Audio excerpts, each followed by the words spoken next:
I do think what you're describing is a lot of people love what they do, but they're doing it in a way that's sucking the life out of That's them. exactly. And so it wasn't that I didn't love what I did. It was, I wanted to make some shifts. I wanted to do it differently. And I wanted to make some shifts and get real clear on the client that I really wanted to be seeing and the work that I really wanted to be doing with them. Hi, I'm Erin Marcus, former corporate executive turned entrepreneur and founder and CEO of Conquer Your Business. Welcome to the Ready Yet podcast. We're excited to bring you more than 100 episodes of interviews and insights designed to help entrepreneurs get the financial and emotional freedom they need in order to build a business and a life they're proud of.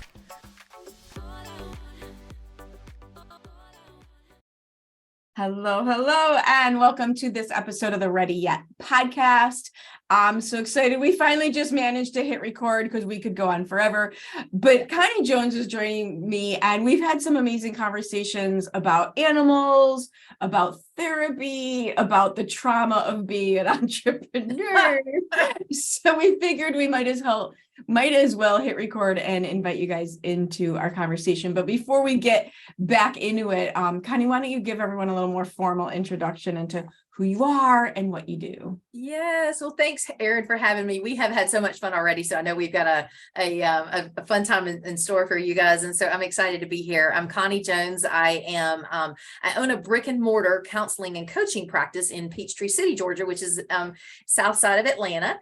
And I've been in practice for over 20 years. And as a therapist for 20 years, I saw, therapy clients for many years. And then over the last 10 years transitioned into, I've always seen really highly functioning clients, but and high achievers, but I have made the switch about 10 years ago to start coaching business owners. And so I coach business owners who want to grow into that aligned success. Not the more success means more work and more self-sacrifice. Not that version. Yeah, right. Not that version. Please. Exactly. They want to scale their business with the business growth that they want, with the abundance and the freedom and the enjoyment that they want to be able to enjoy their life and love what they do.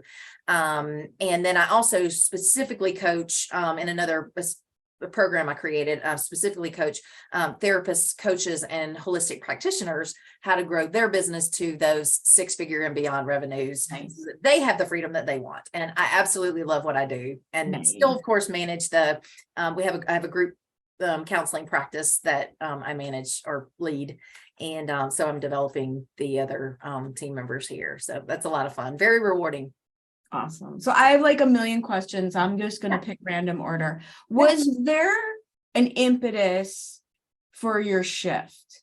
I'm curious, because here's the thing. When you talk about a couple things, when you talk about your therapist and counseling, you still light up with energy. And most people make a change not from that place, right? Most people make a change. They're running away from something. They're done with something, legitimately done with something. But I'm curious if there was coming from a different perspective where you're enjoying what you're doing. Like I left a job that I loved with great people, but the impetus was to create something of my own. Yes. What was going on that made you take something you loved and still kind of shift adjacent to it? That is a great question. And it really comes back to, there was a breakdown. There was burnout. I was burned out as a therapist. I was tired of working dollars for hours. I was tired of helping everybody else and not living the life that I wanted to be living. And it wasn't working for me. So I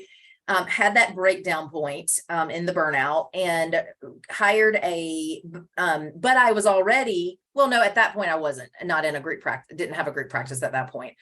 So I learned how to hired a coach. And when I learned how to transition my practice into one that really worked for me and was allowing me to live the life that I wanted and do the work that lit me up, and work with the people who just really, made my soul sing, I realized that what I'm actually doing is a combination of coaching and counseling. Well, I do think what you're describing is a lot of people love what they do, but they're doing it in a way that's sucking the life That's out of them. exactly. And so it wasn't that I didn't love what I did. It was, I wanted to make some shifts. I wanted to do it differently. And I wanted to make some shifts and get real clear on the client that I really wanted to be seeing and the work that I really wanted to be doing with them. So I did that and, worked on that and got real clear about that. And interestingly enough, I didn't get away from coaching. From counseling. I just kind of mixed it, but started calling it coaching. And even though I'm still doing some counseling, but it was the kind of client that I was working with was the high achiever, was the, and most of them business owners. And at that point, when they began to come in working on personal, struggles and things that were hindering them in their lives, of course, it's hindering in them in their business, because you and I were talking, you said the most beautiful quote a while ago. You said entrepreneurship is the greatest personal development journey ever. And that's so true. And so, it was the best of the best world, because I could do both. There was I could work with an entrepreneur in every area of their business and every area of their life. And there was no stone that I could not unturn. And I could begin to see them become a whole person and a whole CEO and a great leader and take their business to the next level, because I was able to do both. And so as I began to do that, then other people in the community, just were I guess drawn to, they sought me out. They were drawn to what I was doing, and they wanted to learn how, and some of them, and so they wanted to come work with me, and some of them will do some life coaching, will do some other kinds of coaching too, but most of them have stayed, as therapists. That's kind of where they feel like their calling is. What's the difference? Because I changed. Right, like to someone who has the insight and the nomenclature, what's the difference? Because like I shared with you, when one of my first life coaches that I ever worked with had a background in therapy. And what she would say to me, depending on what we were talking about, because she did keep her license, it was still legal. She was still, Absolutely. above board. She would say to me, all right, I'm going to take my coach hat off for a second and put my therapist hat on. And I always assumed she knew there was some difference in what she was doing. But for me on the receiving end, I could care less, number one, which I think is a great lesson just in marketing in general, that your people want your outcome. They don't want you. They don't care about you. They don't care about your process. They don't care how you get in there. They just buy the outcome you offer. So she was saying that to me for herself, but not for me, because I didn't care. I also couldn't tell the difference. Right. Because I didn't know. You don't know. Yeah. And there's so much overlap. What I would say is that therapy is mainly focused on personal, life and childhood and patterns I see it from the standpoint of what kinds of patterns of behavior and mindsets and habits did I learn in order to help me survive along the way, and what kinds of emotions, emotional wounds, emotional pain, triggers did I develop as a result of some of the experiences that were painful and hurtful and disappointing and traumatizing and all of that. And so therapy is focused on healing pains and wounds and reprogramming some patterns of behavior and thinking.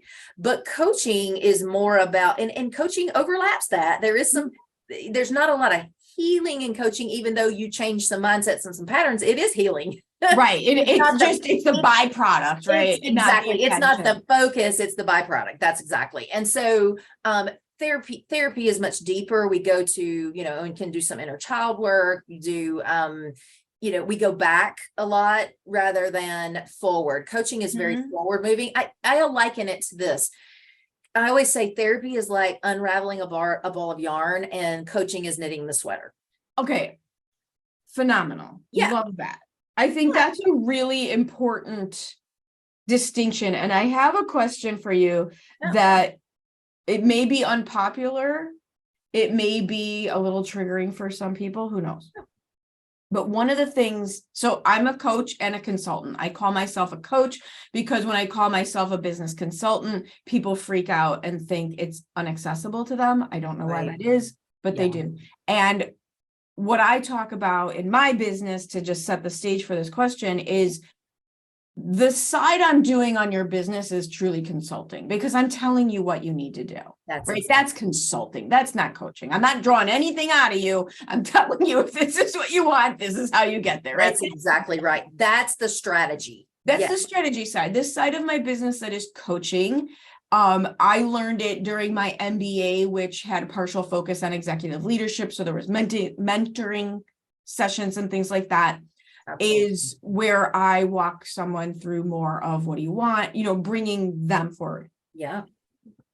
And then I'm going to add this to it and ask you the question. When my business before I had this business was working with families with aging parents. So I had a variety of services and a variety of resources, worked with families with aging parents. One of the things that became abundantly clear in that business that I try to carry through to this business is knowing where your expertise ends. And I think there are some amazing coaches out there giving amazing assistance. Absolutely. And absolutely. But I have definitely more than once with a client said, what you're talking about is above my pay grade. That's right. Yeah. And I'm a big believer in action. I'm a big believer in moving forward. The way that I say this, it's your business, not your mother. You don't need closure. You just need it to work. That's right. Yeah. That's exactly. Explain or talk a little bit about, for someone with the credentials, for someone with the experience, what does a consumer, like what I'm worried about the damage that could be done by someone who doesn't have the depth of education. Yeah, well, it's a great point. And, and I don't know what goes on out there because I know I've heard things. I don't know. And I'm just going off my experience. Yeah. Right? I'm thinking of the things different. I've had amazing life coaches give me amazing advice and help me change everything. Absolutely. And then I've also had some where I'm like, you really don't know what you're talking about. Yeah. Yeah. That doesn't feel right. One of the things I can talk about what I have heard is damaging. And one of those is that people start coaching before they really understand how someone's wired and how someone is and what are their triggers and what works for them. And so I don't like cookie cutter. I'm a business strategist. So I'm grateful that God made me, that I don't have I've got a lot of things wrong with me, but I have a very good mix of being able to be empathetic and compassionate and intuitive and go to the deep, but also be very organized and very structured and very strategic and very, forward moving. And so I have the good mix of that. Not everybody does. And so I can function as a business strategist. And I've had so much experience in that because I've grown, I've put the work. You've done it over and over and over again. You've done the work, right?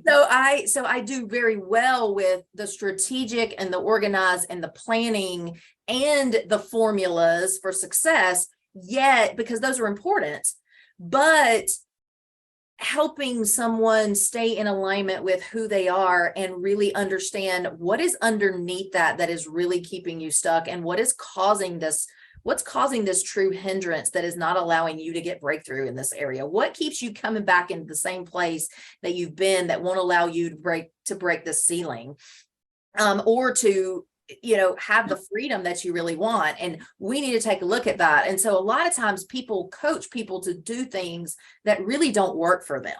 I'm so glad I think you and I chatted this when we first met. Yeah. Like from a business strategy side alone, Yeah. It's one of my biggest pet peeves in this business is, Absolutely. and I see it in life coaching a little bit. I definitely see it in business coaching, where here is my cookie cutter strategy. My plan. Right. Here's my plan. This is the plan I learned. This is the plan that works.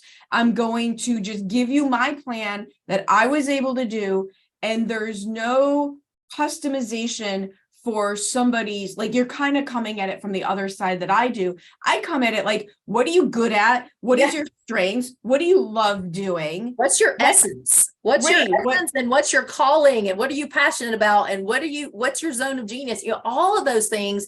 And what's most important to you as far as lifestyle and how you want to show up in your business and the impact that you want to make. And all of those things are so important to ask people and to help them get clear about themselves, which oftentimes they don't even know because there's so much noise going on, so much chaos in their life, that a lot of times we have to work through a lot of the things that are deeper issues before we can even get to the answers about the clarity about what they really want and why they want to create what they do. And the strategies that you can't do and are like, make your skin crawl in the beginning. When you do the work later, those same strategies are no big deal. That's right. But what I find is when people sign up for programs with cookie cutter strategies, one size fits all, not only does it not work for them, but then they feel worse. They feel like frustrated, failure. They feel they failed. Like, why is it not working? They wasted the money. This professional has said it's supposed to work. And it's supposedly working for all these thousands of other people, which it's not. Which it's not, by the way. They're all struggling in it together, and then they've spent their money. They're in this place where they're spinning their wheels, and they're in adrenal, their adrenal stress, and I mean it is in overwhelm, and they're more confused than ever, and it is not working, and that breaks my heart for people, and that's why I would consider myself kind of an inside out business strategist. I go from the inside out, and we just tackle whatever we need to inside, so that when we get to the outside, and we're co-creating, we're healing what's inside and transforming whatever needs to be in there. We're working on the strategy at the same time, or as much as we can, to build something. But we don't want to build on the wrong ground. We don't want to. The way that I say this with my clients, because I can tell, like, you go deeper into that, and it's more core than what I do. But I will work with my clients, and we'll do all the work on creating the plan. What do you want? Put the whole thing together. How are we going to do this? How does it work for you? And then I look at them and say, all right, what's going to screw this up? That's exactly right. And it is because it's going to. It's inevitable. That's exactly what is going to. It's like, let's head it up. Let's make a plan for when you start to get in your, because like right now you're excited. We just spent all this time together, right? Right now we're all happy, right? We're all excited. It's not empowered. I can do this, and but it doesn't. It's not ever that easy. And that's where they need someone they don't just need the plan, they need the person to walk it out with them and help them work through those bumps and bruises. Love what you're learning here and interested in more? Check out conqueryourbusiness.com to get immediate access to all sorts of additional resources and stay updated on our upcoming training events. So with all the folks that you've been working with, I'm curious, what are the themes, so we all know that it's not just us. Gosh, right? So that I know we're all human. Humans are messy. You could, this is a pervasive, what did I say, entrepreneur? It's a pervasive shit show. Right? Exactly. It's a chronic trauma. Chronic trauma. But I would imagine there's some themes. Like, what are the most common things where people get stuck And do you have like a tip, please? A tip. Yeah. I mean, I could list off many. There are definitely money beliefs and money programming. I'm talking about unconscious programming, subconscious program, very deep money beliefs that have to be, turned around, reprogrammed. Sometimes there's trauma there. A lot of times there's a lot of inner child stuff. There's a lot of, they don't even know that there's something has not been processed through or healed in them from childhood, and they're still responding, or I should say reacting out of that, not even knowing. A lot of times it's relationship struggles that are complicating work in some capacity or another. Many times, most every time I'm reacting to the day-to-day in my business. How do I get out of the reactivity and actually get some of these things done that will automate my system, that will create systems that will, that will streamline my operations, but there's no more capacity for me. And it's so interesting to me with my clients and being an observer of my own journey. Yeah. You will think something is the most logical, obvious, external, tidbitty problem. Yeah. And it's you, right? Right. And you're thinking it's some random tweaky, like benign external, and it's you. It all comes back down to the psychology of the leader on top is the cause for every problem in the business. It really does. And we get in our own way and can't get out of our own way and it's not our fault. We're not doing it on purpose. God bless us. I mean, we're not trying to mess up our business. Who wants to do that? Right. Nobody's going to, right. I say we are up against neuroscience here. That's exactly right. We're dealing with something that is way bigger than us that we're not even aware of, but don't know how to fix for ourselves. And that's why we need a professional, to help us understand what is that really, and where's it coming from, and how do I fix it once and for all? Like, how do I get true freedom from this, not just manage this? Yes. And so that's always, always the case. Not having clarity about what do I really want? And so I'm creating something I think I have to be doing or should be doing, or and I'm tolerating things I'm not okay with. The tolerations are the first. Okay, I have a story for you. The tolerations are the first place I start. I love it. We do tolerations as well. The first time I was ever invited to do an exercise in tolerations is like, what are you tolerating? And it was start with the small stuff and work your way up. And the two things I had to instantly tackle. The house that I lived in at the time had a big fluffy bath mat. That sounds like a great thing, except you couldn't open the door over the bath mat.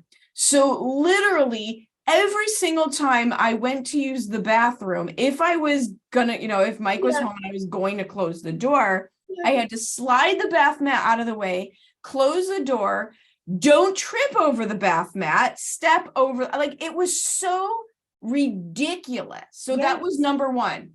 Go to Target, buy a new bath mat, right?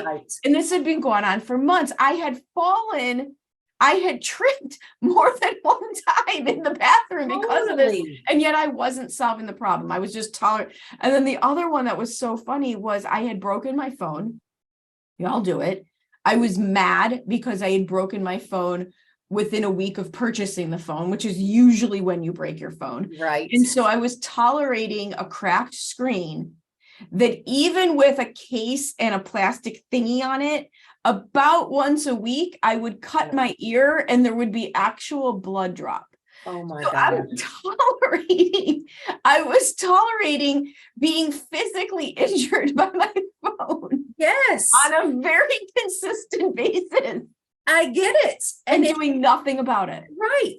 The thing, and just how if you're doing those minute little things that are causing irritation and causing energy drain, actual harm.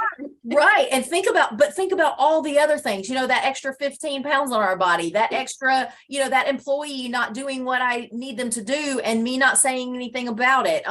Lower revenue months that I'm just tolerating and not feeling like I can do anything about it. Well, yeah, we can, but those are the things, but it's the stories we tell ourselves, and the things that we just keep doing because we think that's all there is, or that's all we've ever known. And so we get okay with it, and it's not okay, And I think a lot of people, just sticking with the tolerations for a second, they think that they're worried about becoming a big jerk. Yeah. And right. I tell people it's very interesting. I have this conversation a lot, and I'm sure you do as well, where the person who is on the journey is worried of what the end result will be. Yeah. Or they worried they're not ready for the end result. So they're basically worried about something that either can't happen because it's not who they are, right, or it's not going to happen until they're ready for it anyway. That's exactly right. And then we just let it stop us. That's it. And so many times it comes down to the fact that we don't trust our own instincts and intuition, and we don't trust our own. We haven't really given ourselves full permission to say what we want to say and do what we want to do. And we're just putting up with things that we're not really okay with all day long, every day. And we're afraid of the retribution of that when we start speaking our truth and honoring what we want inside. And what are we judging ourselves, and what judgments are we afraid of if we change that? Exactly. And the downside, the honest downside is you are going to experience pushback. You are going to experience, no doubt, resentment. You are going to, from places you never thought. And if you haven't done the work on yourself before that starts to happen, that's right. One, I was only able to come from a place of empathy for those folks because I was on solid ground by then. Yeah. Right. They're just scared for me. They're just nervous. It's not about me. Right. Yeah. But it's almost like a little bit of what you're scared of does happen. Absolutely. Oh, it does. Absolutely. Yeah. We are creating we don't realize what powerful creators we really are. We are creating our reality in every moment. And that's research. I mean, there's research that shows that the electrons in atoms respond differently based on who the observer is. So we are affecting material things in the quantum that we are watching every single day, or that we are looking at, and don't think that doesn't translate to our reality the same way. That whatever we're looking at, the way that we're looking at, in the way that we're showing up, we are creating that reality. And if we want to change it, then we have to change inside. We have to change our thoughts. We have to change our perception. We have to change the way we respond to things. We have to change our energy, all of those things. And we can't do that if we're not doing our own work. Yeah.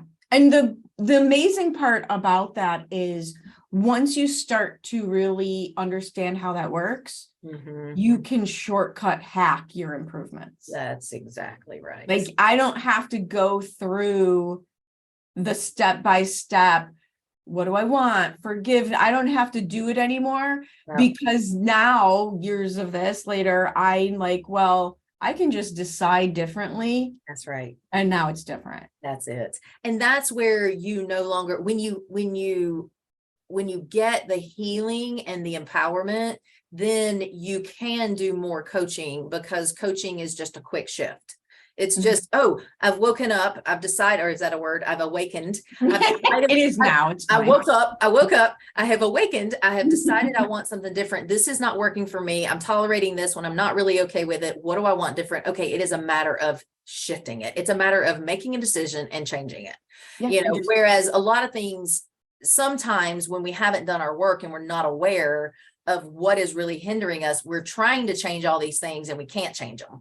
And that's when we know that there's a hang up there that we haven't resolved, that we've got to probably get a professional involved in to get in there to help us unlock that. Because it's sneaky. But it is. It absolutely is. Sneaky. Like my one friend and I talk about, and it hasn't happened in a while, knock on wood, but we used to say all the time, oh my God, I hired my mother again. How did that happen? Right. Every time. Oh my gosh. Yes. Thought this was over. I think I hired my mother again. I told my group last night, I said, I am telling you, and this may sound harsh, but if there is a pattern in your life that you are unhappy with, then you are the one that has to change. It is not, you're creating that pattern. If that same old thing keeps happening, it is not all these other people. It is not them. I can't believe I did it. I hired I thought we all solved that. in all of, and it is not your fault. That is not what I'm saying, but it is you that is creating it. So we've got to change that. And so, yes, Right. I call it, it's not your fault, but it is your problem. but it is your problem. That's right. You're the only one that can fix it. Nobody else is going to change. This is all right. So let's do this. If someone wants to continue this conversation with you and learn how to break through these patterns, get out of their own way, build what they want to build. And, you know, we talk about business, and I know you work with business owners and I work with business owners, but it really is for entrepreneurs pervasive in your life, right? It translates in your life because you're, especially as an entrepreneur, you're not separate from your business. No. Oh my gosh. And what you're able to solve and resolve and put into action in your business, you get to do the same in the rest of your life. What is the best way for people to get a hold of you? Oh, well, thank you. Yes. Well, they can go to my website and they can schedule a vision strategy session, a complimentary vision strategy session with me. At the bottom of my website, there's a little link there that they can, or a little button they can schedule some time with me if they know they want to have a more extensive conversation and they're really, you know, looking at resolving. They are ready. If they're ready, they can email me at Connie J, CONNIEJ at ConnieJonesCoach.com. That's always an option. They can just go to my website at Connie Jones Coach and subscribe to my email list and get on it and start receiving my weekly coaching inspiration and strategy tips and tools and those kinds of things. And basically you're not hiding. I'm not hiding. No. I am available. I love this and want to help. That's what I'm here for. Awesome. And then Facebook, Connie Jones Coach, or Connie Jones Coaching is my my Facebook page. So they can always find me there. Yeah. Thank you so much for sharing your story, your insights, your ideas, all of the things. I love chatting with you. Thank you for having me. Yes, me and you. Well, we could solve some problems. We could keep going. We could absolutely need to keep going.